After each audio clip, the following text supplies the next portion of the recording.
A Reader's Theater adaptation of Miracle Max from The Princess Bride by S. Morgenstern. Morgenstern's classic fairy tales captured audiences for years. In this part of the story, we find our hero Wesley has been killed by the evil Prince Humperdinck. And in this cutting, we see Miracle Max is being implored by Fezzik the Giant and Inigo, an accomplished swordman, to bring Wesley back to the living. When the knocking started on his hut door, Max almost didn't answer it. Go away. He almost said, except it was almost midnight. And besides, the knocking was both loud and at the same time rat-a-tat, as if the brain was saying to the fist, Hurry then. I want to see a little action. So Max opened the door. Hey, Peaksworth. I don't know you. Aren't you the Miracle Max that worked all those years for the king? I got fired, didn't you hear? That's a painful subject. You shouldn't have brought it up. Good night. Next time I'll learn a little manners. Get away, I'm telling you, or I'll call the Brute Squad. I'm on the Brute Squad! This other voice said from outside the door, a big, deep voice you wanted to stay friendly with. We need a miracle. It's very important. I'm retired. Anyway, you wouldn't want someone the king got rid of, would you? I might kill whoever you want me to miracle. But he's already dead. He is, huh? I'm good at dead. Please, bring him in. I'm making no promises. This huge guy and this skinny guy brought in this big guy and laid him on the hot floor. Max poked the corpse. Not so stiff as some. We have money. Then go get some great genius specialists, why don't you? Why waste time messing around with me? Guy getting fired. But because you're the only miracle man left alive in Florida. Oh, so that's why you come to me? One of you said, what do we do with this corpse? And the other said, oh, well, let's take a fly. You were a wonderful miracle man. It was all politics that got you fired. Don't insult me and say wonderful. I was great. No, I am great. There was never you hear me signing a miracle man that could match me. Half the techniques I invented. And, well, then they fired me. But I got work to do. I was feeding my witch when you came in. I got to finish that now. He lifted the hut trap door and took the ladder down into the cellar, locking the trap door behind him. When that was done, he put a finger to his lips and ran to the old woman cooking hot chocolate over the coals. Listen, upstairs, you'll never guess what I got. A giant and a spick. A giant on a stick? Her hearing wasn't what it once was. Spick, a Spanish fellow. Scars and everything, a very tough cookie. Let them steal what they want. What's we have worth fighting over? They don't want to steal, they want to buy. Me, they got a corpse up there and they want a miracle. You were always good at death. She hadn't seen him trying so hard not to seem excited. The sense of firing had all but done him in. She very carefully kept her own excitement under control. You had nothing else pressing on for the evening. Why not take the case? I could. I admit that, no question. But suppose I did. You know human nature. They'd probably try getting out without paying. How can I force a giant to pay if he doesn't want to? Who needs that kind of grief? Get the money in advance. Go, demand. If they say no, out with them. If they say yes, bring the money down to me. I'll feed it to the frog. They'll never find it even if they change their mind and try to rob it back. How much should I ask for? I haven't done a miracle. It's been, what, 3 years now? Prices may have skyrocketed. 50, you think? If they have 50, I'll consider it. If not, out they go. Right. Valerie agreed, and the minute that Max had shut the trap door, she clambered silently up the ladder and pressed her ear to the ceiling.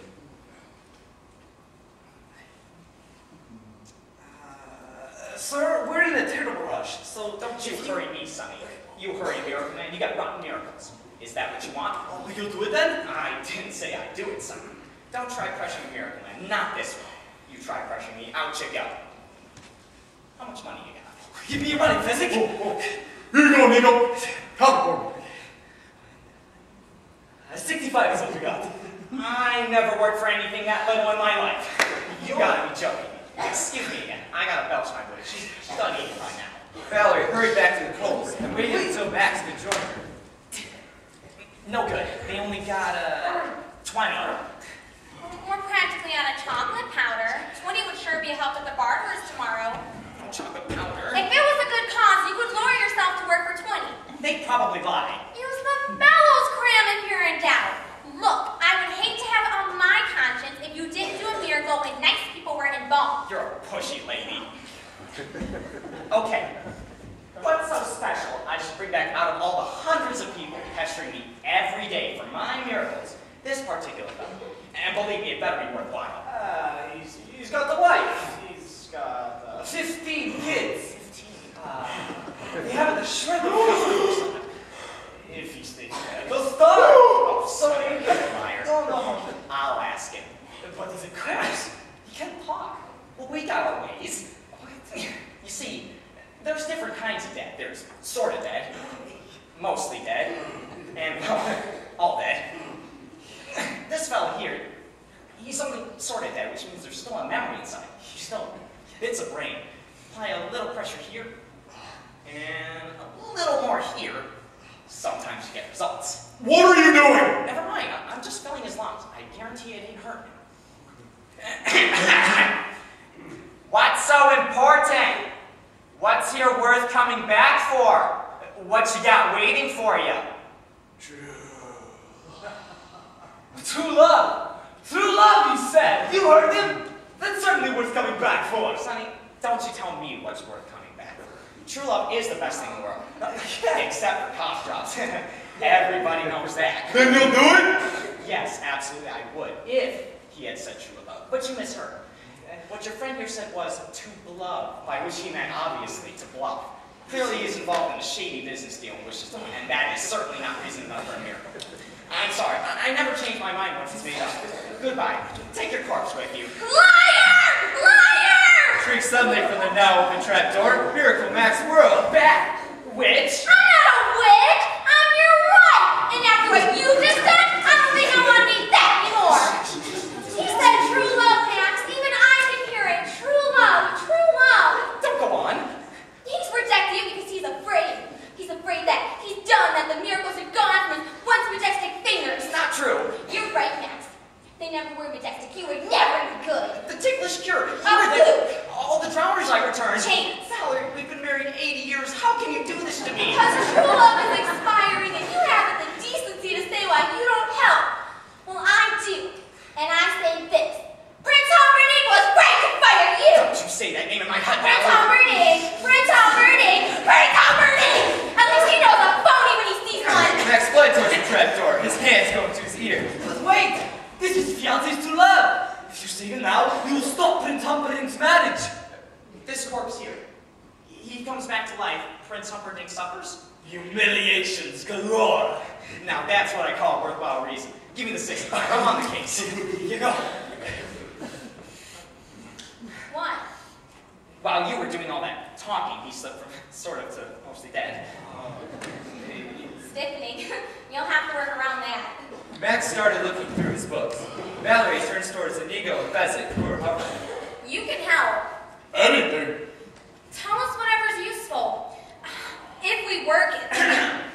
When we work it, When we work it. How long does it have to maintain full efficiency? Just what exactly is going to be done? Well, that's hard to predict, since the first thing we have to do is storm the castle. And you can never really be sure how those things work out. Well, an hour pill should be about right.